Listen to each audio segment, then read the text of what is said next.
What's up, everybody? Daniel here. Welcome to Common Objections to Christianity. The question we're dealing with today is Jesus an historical person? Is Jesus an historical person? Robert Price makes this statement.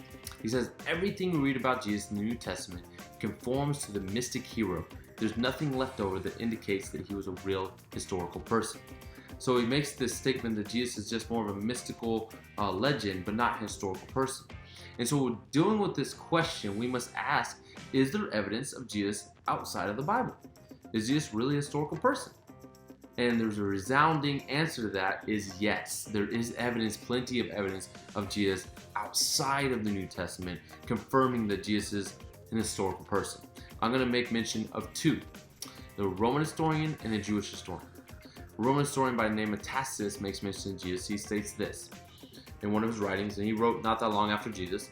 He mentions this: is consequently, to get rid of the report, Nero fastens the guilt and inflicts the most exquisite torture on a class hated for their abomination called the Christians. So he's talking about Christians, and then he goes on to Christians get their name from this person referred to as Christ, and he's going to go on to say a little bit about this Christ. He says, who suffered the extreme penalty, which is in reference to crucifixion, during the reign of Tiberius at the hands of Pontius Pilate.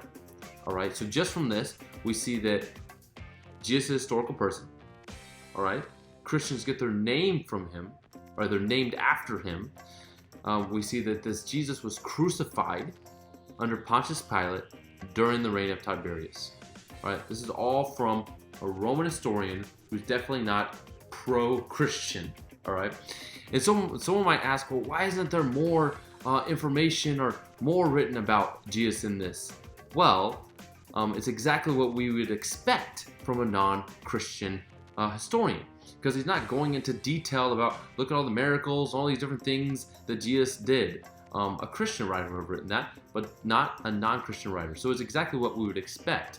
And Robert Bowman writes this. He states the text speaks of Christ in a way that perfectly reflects what one would expect from a pagan historian. So he's saying what we're reading here is exactly what you expect to be written about Christ from a non-Christian writer, non-Christian historian. So that's from a Roman source. Next is a Jewish source, a Jewish historian by the name of Josephus. He wrote not long after Jesus.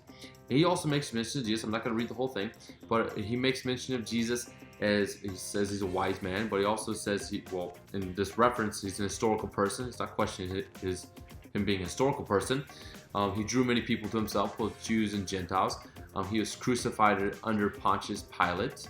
And Christians, the tribe of Christians, come about and get their name from this Jesus.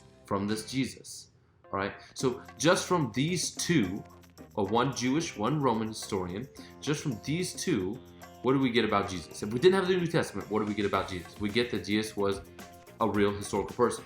We get that Jesus drew many people to himself, both Jews and Gentiles. We get that Jesus was crucified under Pontius Pilate during the reign of Tiberius.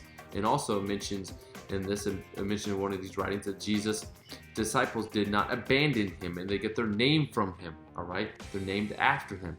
This is all evidence and pointing to the reality that Jesus is an historical person. Jesus is an historical person that actually lived and actually died and was crucified, all confirmed and written also in the New Testament. But I want to end with this quote by Professor Casey Elledge. He states this: the testimony of the ancient historians offers strong evidence against a purely mystical reading of Jesus. It remains difficult, therefore, if not impossible, to deny the historical evidence of Jesus when the earliest Christians, Jews, and pagan evidence mentions him. In other words, stating that Jesus is an historical person. It's confirmed that he's an historical person. So that's what I want to encourage and challenge us with today. That Jesus is confirmed historical in the New Testament and outside the New Testament.